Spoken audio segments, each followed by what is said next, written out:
Dans cette vidéo, nous allons étudier les barres d'outils qui sont associées à nos blocs lorsque nous les modifions.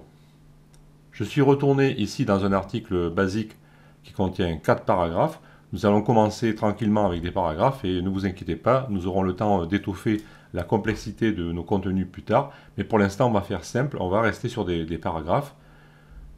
Lorsque je clique dans un paragraphe après l'avoir saisi, comme ceci, je vois qu'une barre locale apparaît. Une barre d'outils contextuelle liée à ce bloc précisément. Si maintenant je clique sur un autre bloc, par exemple le deuxième, comme ici, je vois que la barre d'outils contextuelle va suivre le bloc sur lequel j'ai cliqué. À chaque fois, la barre se met en fonction du bloc sur lequel j'ai cliqué. Je continue ici avec le troisième et vous voyez que la barre suit. Dans certaines situations, la présence de cette barre d'outils au milieu du document comme ceci pourrait s'avérer gênante. Imaginons que ici je clique dans le premier paragraphe, que j'appuie sur la touche Entrée. Je vais donc diviser mon bloc en deux nouveaux blocs. Si je reviens ici, maintenant je vois que j'ai 5 blocs paragraphes. Et lorsque je sélectionne par exemple le deuxième bloc, je vois que la barre d'outils, ici maintenant, elle va cacher mon premier bloc.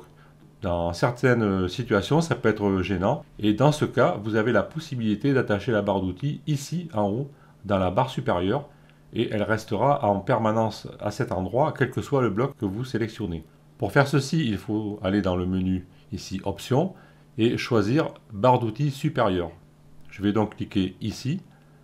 Je vois qu'une coche vient se mettre pour me signaler que l'option est active et je constate que maintenant ma barre d'outils est fixée en haut. Et quel que soit le bloc que je sélectionne, la barre d'outils restera en haut. Et c'est dans ce cas que le mode, comment s'appelait-il déjà? Le mode mise en lumière peut prendre son utilité si vous le réactivez en cliquant dessus. Maintenant, vous allez voir que selon le cas, vous voyez le bloc sélectionné en surbrillance. Donc si vous utilisez la barre d'outils en haut ici, vous aurez peut-être intérêt, selon le cas, à utiliser le mode mise en lumière pour mieux voir le bloc que vous sélectionnez. Rappelez-vous aussi que nous avions un double mode ici, modifier, sélectionner. Par contre, maintenant, si vous choisissez sélectionner, vous aurez toujours le contour qui s'affiche au niveau de votre bloc. Je vais revenir dans la situation où j'étais précédemment, à savoir que je vais désactiver le mode mise en lumière et je vais enlever la barre d'outils supérieure. Et voilà, maintenant je reviens ici où j'étais. Je suis en mode sélection. Rappelez-vous, pour rentrer en mode modification, comme on avait dit, il faut appuyer sur la touche Entrée. Je fais donc réapparaître ma barre d'outils contextuelle. Avant de détailler le contenu de cette barre d'outils, nous allons faire une remarque rapide concernant l'utilisation des touches retour chariot et suppression. Je suis ici en mode modification, tel que me l'atteste cette icône en haut et la présence de la barre d'outils. Si je me positionne à l'intérieur de mon bloc, ici après le mot l'assigna, comme ceci, si j'appuie sur la touche retour chariot, je vais effacer les caractères situés avant le curseur. Et si j'appuie sur la touche suppression, je vais effacer les caractères situés après le curseur. Donc ça, c'est un comportement classique. Je rétablis la situation. Maintenant, si je me positionne en mode sélection en appuyant sur la touche échappement, et si j'appuie sur la touche retour chariot, je vais effacer mon bloc. Je vais le supprimer complètement. Je fais CTRL Z pour revenir où j'étais. Et de la même façon, si j'appuie sur la touche suppression, je vais le supprimer aussi. Donc méfiez-vous de cette touche suppression. Selon le cas, vous allez soit supprimer du contenu dans le bloc, soit vous allez supprimer le bloc. Maintenant, nous allons pouvoir détailler cette barre d'outils. Je reviens ici sur le deuxième bloc en cliquant dessus. Je reste donc positionné dans le mode où j'étais, à savoir le mode sélection. Et rappelez-vous que pour entrer en modification, il faut appuyer sur la touche Entrée. Par contre, maintenant, lorsque vous êtes en modification, si vous réappuyez sur la touche Entrée, vous créerez un nouveau paragraphe. Vous scinderez votre paragraphe en deux. Donc au début, vous allez sûrement être un peu déconcerté, mais après c'est une habitude à prendre et tout va bien. Au niveau de notre barre d'outils, nous avons tout d'abord ici à gauche un bouton de transformation qui nous permet de changer le type de bloc, bien sûr en fonction du bloc. Dans le cas d'un paragraphe ici, si je clique, qu'est-ce qu'il nous propose? Il nous propose de tout ça, de transformer notre paragraphe en titre, en liste, en citation, colonne, etc. Suivant le bloc affiché, vous aurez un contenu différent. Par exemple, plus tard, nous verrons que si nous avons une image, nous pourrons transformer une image en galerie. Enfin, il y a d'autres blocs associés aux images. Le contenu de ce menu transformé en, ça dépend du contenu du bloc sur lequel vous êtes en train d'agir. Si vous ne faites rien dans ce menu, pour le refermer, il suffit de réappuyer à nouveau sur l'icône, ici. Ensuite, nous allons avoir un bouton qui s'appelle « Faire glisser le bloc ».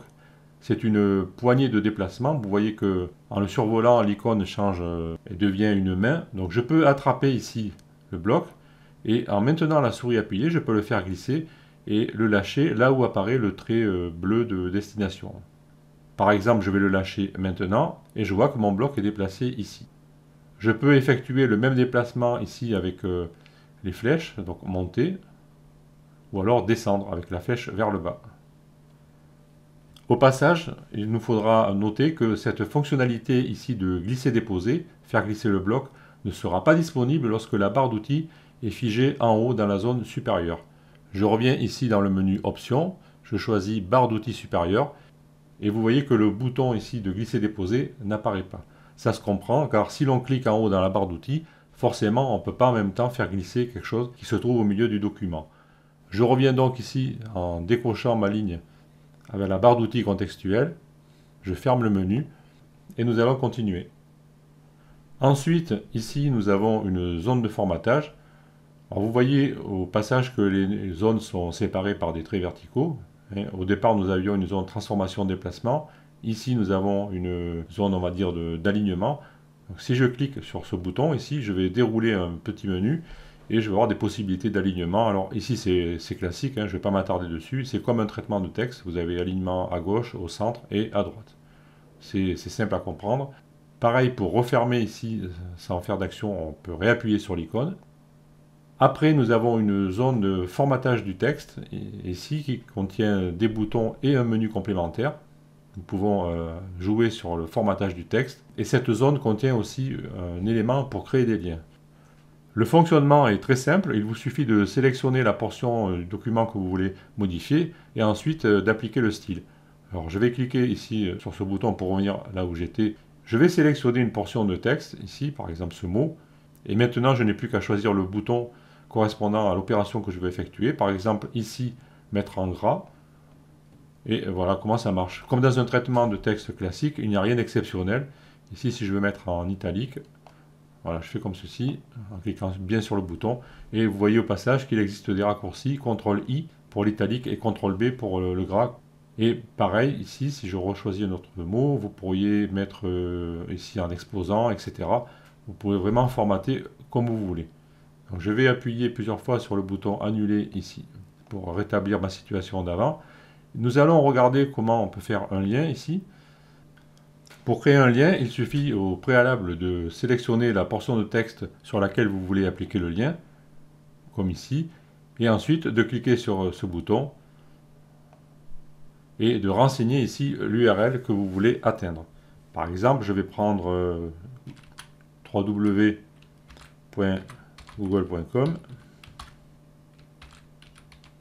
comme ceci et je vais faire entrer.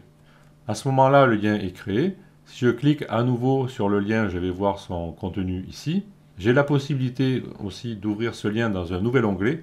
Alors ça peut être utile si, comme dans ce cas, vous envoyez le visiteur vers un autre site. Je peux cliquer sur ce bouton. Donc si je reviens ici à nouveau, je vais voir que le bouton est coché. Donc je clique en dehors. Et si j'enregistre l'article, enfin je le mets à jour. Et si je reviens sur mon article et si je le rafraîchis, je vois ici qu'en cliquant sur le lien, je vais ouvrir un nouvel onglet avec ma destination. Et ainsi, si le visiteur ensuite ferme l'onglet, il ne perdra pas la navigation précédemment sur votre site. Donc ça, c'est un premier cas de figure. Maintenant, ici, si je crée un deuxième lien sur ce mot, en cliquant sur ce bouton, je peux aller chercher une page dans les contenus de WordPress. Alors, je sais ici que mon site, bien qu'il soit neuf, il existe par défaut une page qui s'appelle page d'exemple. Si je tape le début du nom de la page, ici, page d'exemple, je vois qu'il va me trouver le document à l'intérieur de WordPress. Il me dit que c'est une page. À ce moment-là, je peux cliquer dessus. Il va créer le lien avec cette page. Et si je clique à nouveau, ici, je vois que ça fonctionne et il va ouvrir mon site page d'exemple. Par contre, ici, je ne vais pas choisir ouvrir dans un nouvel onglet, car étant donné que je reste sur mon site, je vais rester dans le navigateur, dans l'onglet courant. Je mets à jour mon article, je reviens sur le site, je rafraîchis, et je vois que si je clique sur le deuxième mot ici, sur le deuxième lien, je reste sur le site et donc je ne change pas d'onglet. Donc selon le cas, vous pourrez gérer la destination de l'onglet en fonction de ce bouton. Pour résumer cette zone, il s'agit donc d'une zone de formatage de notre bloc, avec aussi ici la possibilité de créer un lien. Donc je reclique ici pour la refermer. Et finalement, à droite ici, nous allons avoir un menu contextuel qui propose plus d'options. Alors les options parlent d'elles-mêmes. Le premier, si vous êtes un peu attentif au raccourci, vous avez dû le reconnaître, CTRL-SHIFT+, c'est pour masquer la barre latérale ici. Et si je clique sur ce menu, je vais masquer la barre latérale. Et si je reclique, je vais la faire réapparaître. Ensuite, nous avons copier, dupliquer, insérer avant, insérer après. Alors, ces options parlent d'elles-mêmes. Déplacer vers est un peu plus intéressant. Si je clique sur ce choix, à ce moment-là, je vais avoir un trait qui va s'afficher. Pour l'instant, il est gris. Et je peux déplacer avec les flèches du clavier vers le haut ou vers le bas. Donc, le trait devient bleu lorsqu'il est une destination possible. Je mets par exemple ici en haut. Et dès que je vais appuyer sur la touche Entrée, mon bloc va se déplacer ici en deuxième position. Je retourne sur le menu contextuel. Ensuite, nous avons une possibilité de créer des blocs réutilisables. Si nous avons ajouté au bloc réutilisable, cela peut s'avérer utile dans certains cas. Imaginons que vous ayez un site avec des photos ou enfin des choses qui comportent des droits. Vous pourriez créer un petit message, tout droit réservé, copyright telle année, etc. avec le nom du propriétaire des droits et ajouter ce bloc au bloc réutilisable. Et ensuite, vous pouvez le choisir dans la liste des blocs et il va s'afficher à chaque fois là où vous le voudrez sans avoir besoin de le retaper. Donc ça, c'est une possibilité. On l'examinera peut-être un peu plus tard. Vous avez aussi la possibilité de grouper, mais pour faire ceci, il faut au préalable sélectionner plusieurs blocs. Je vais ici désélectionner mon bloc. Je vais passer en mode sélection avec la touche échappement. Alors là, ça ne marche pas. Alors là, c'est un bon exemple. Tiens, j'ai voulu passer en mode sélection avec la touche échappement, comme on avait dit dans la vidéo précédente, mais ça n'a pas fonctionné parce que au préalable, il faut avoir quelque chose de sélectionné. Vous voyez ici qu'au niveau des blocs, j'ai aucun bloc sélectionné. Je vais donc sélectionner un bloc. Et maintenant, si j'appuie sur la touche échappement, je peux passer en mode sélection. Je vais sélectionner un deuxième bloc avec Shift-clic.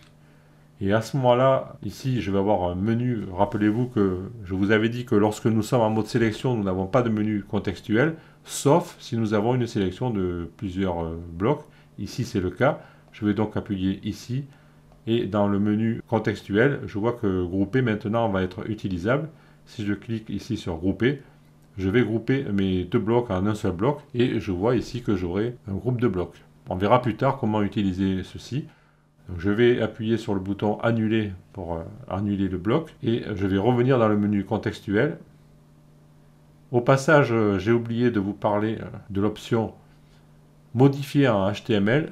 Lorsque nous sélectionnons ce mode ici, nous allons afficher le code HTML généré par WordPress. Alors on y reviendra plus tard, ça nous permet de vérifier certaines choses.